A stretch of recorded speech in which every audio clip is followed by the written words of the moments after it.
పదే పదే పదే పదే నాకు తెలిసి చాలాసార్లు చెప్తూ వచ్చాను.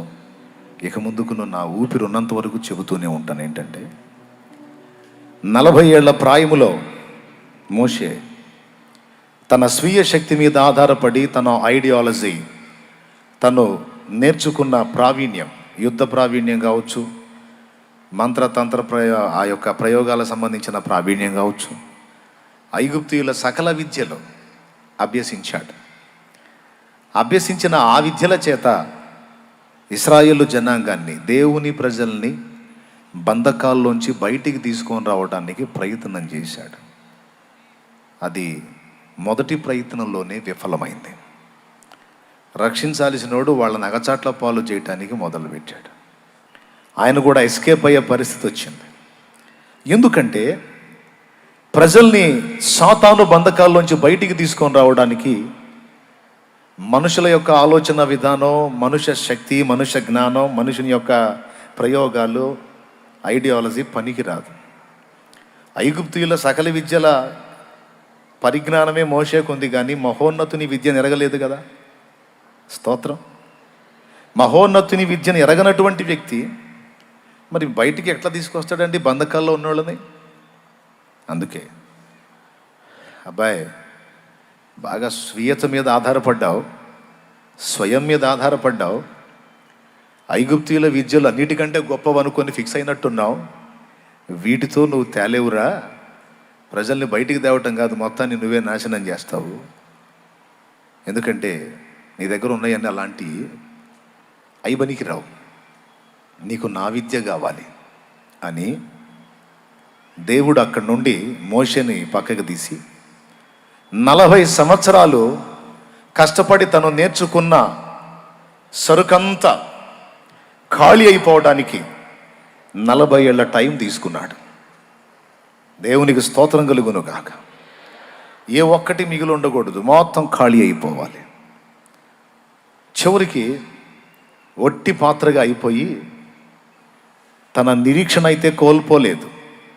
ఏదో దేవుడు అడిగినప్పుడు నేను పోలేను, నాకు సామర్థ్యం లేదు, నువ్వు పంపదలిచిన వాళ్ళనే పంపని ఏదో చెప్పుకొచ్చాడు, కానీ హృదయంలో తన జన్మ సార్థకం చేసుకోవాలని, ప్రజలను బయటికి తేవాలని చాలా ఆశ కలిగి ఉన్నాడు. 80 ఏళ్ల ప్రాయం, ఆయన రాసిన ప్రకారమే మనిషి ఆయుర్దాయం అయిపోయింది అన్న టైం. నా టైం అంతా అయిపోయింది, ఇక మరణానికి సమీపం అవుతున్న పరిస్థితిలోకి నేను వెళ్ళిపోతున్నాను, ఇక నా స్వీయత చేత వాళ్ళని విమోచించలేనని అర్థమైపోయింది. మరి వాళ్ళ సంగతి ఏమిటి? వాళ్ళు ఎలా బయటపడతారు? నువ్వు ఏం చేస్తావయ్యా అని గొర్రెల కోసం గొర్రెలు గాయటానికి పోయి దేవుణ్ణి కలుసుకోవటం మొదలుపెట్టాడు. దేవుని మీద ఆధారపడటం మొదలుపెట్టాడు.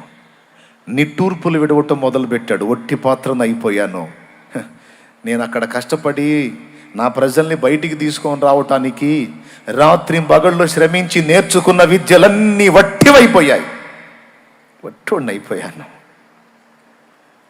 ఇప్పుడు ఏం చేస్తా? ఎవరు విడిపిస్తారు వాళ్ళని? ఎలా అని దేవుని వైపు చూచినప్పుడు అప్పుడు దేవుడు ఆయన్ని కొండ మీదకి పిలిచాడు. హోరేబు పర్వతం మీద ఒక దర్శనాన్ని క్లియర్గా, రియల్గా జరిగినటువంటి ఒక ఇన్సిడెంట్ ఆయన కళ్ళకు చూపించాడు. ఒక పొద మండుతుంది, అద్భుతంగా మంట కనబడుతుంది, కానీ ఎంతసేపు మండినా ఆ పొద కాలిపోవట్లేదు, బూడిద కింద పడిపోవటం లేదు. పొదగానే ఉంది, పొద మీద మంట కనపడుతుంది.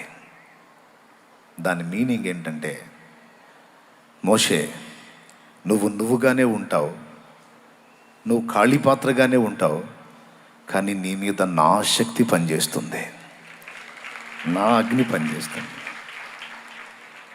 రా, ఈ దర్శనం చూడు, నీకు కర్తవ్యం బోధిస్తారా అని అరణ్యపు అనుభవంలో మోషేని కలుసుకున్నాడు.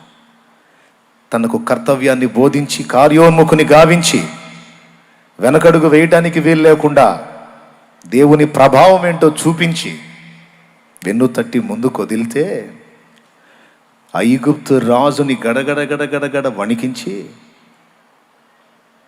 బోర ఊది ప్రజల్ని బయటికి తీసుకొచ్చాడు. ఎప్పుడు జరిగింది అది?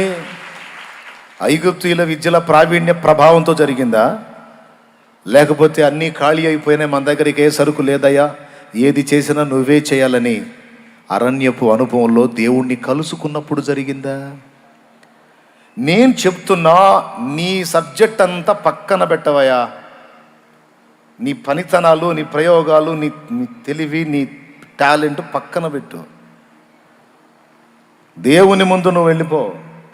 పిచ్చోడ్లాగా నువ్వు మారిపోయి వట్టోడివని గుర్తుపట్టి నీ బలహీనతను నువ్వు ఎరిగి మర్యాదగా దేవుని సన్నిధిని గడుపు. దేవునితో పెనుగులాడు. ఈ వేరే వేరే పనికిమాలిన వ్యాపకాలు తీసి పక్కన పెట్టకపోతే నువ్వు సరైన సేవ చెయ్యలేవు.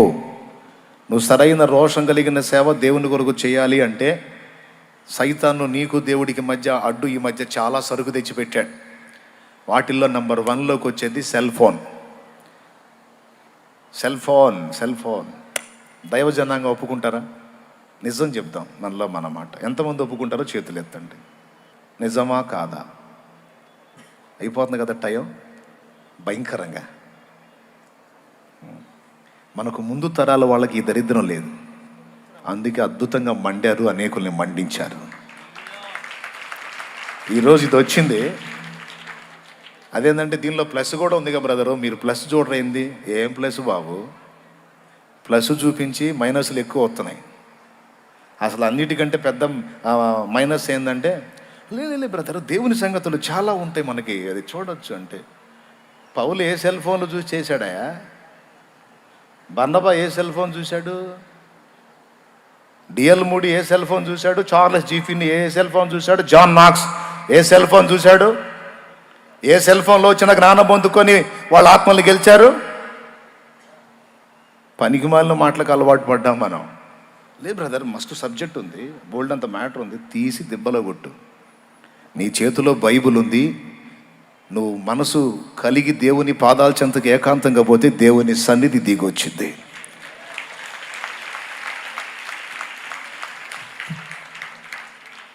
ఈ చెప్పే సంగతులు దయచేసి సీరియస్గా తీసుకుంటే నా బాధంతా ఏం లేదండి. మత ఉన్మాదం పెరిగిపోయి సువార్త విస్తరణ కొరకు ఆటంకాలు ఏర్పడుతున్నాయి.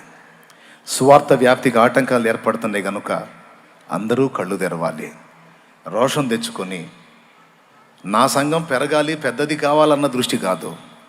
నేను చచ్చే లోపు పట్టగలిగినన్ని ఆత్మల్ని పట్టి ప్రభువుకి అప్పజెప్పి వెళ్ళాలి. ఈ ఛాలెంజ్ మైండ్లోకి తీసుకుంటారని మొత్తుకుంటున్నాను నేనంతే. అది దేవుడు మనకు సహాయం చేయను కాక. ఎక్కడుంది? సెల్ ఫోన్లో ఉందా? లేకపోతే నలుగురు సేవకులు కూర్చొని డిస్కషన్లో ఉందా?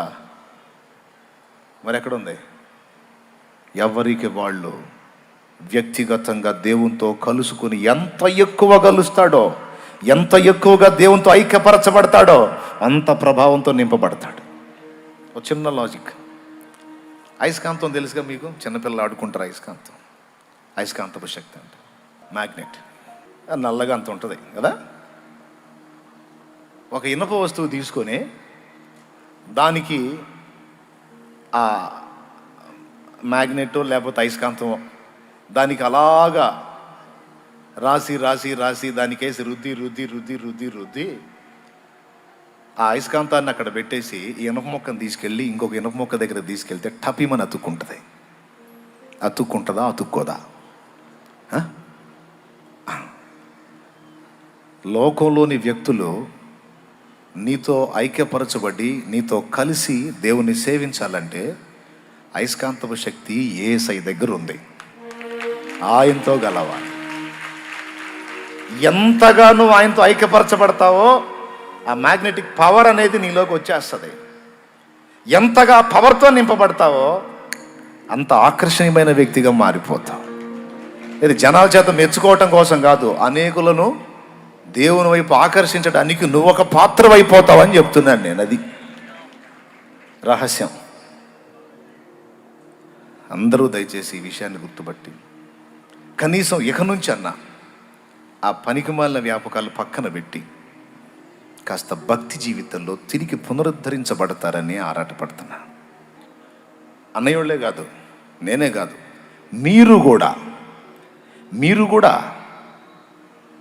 దేవుని ప్రభావంతో నింపబడాలంటే ఏ కొంచెం అవకాశం దొరికినా ఏకాంతముగా యేసయ్యతో గడపటం అనేది సాధన చేయగలిగితే ఆ అయస్కాంతపు శక్తి నీలో కూడా వచ్చింది.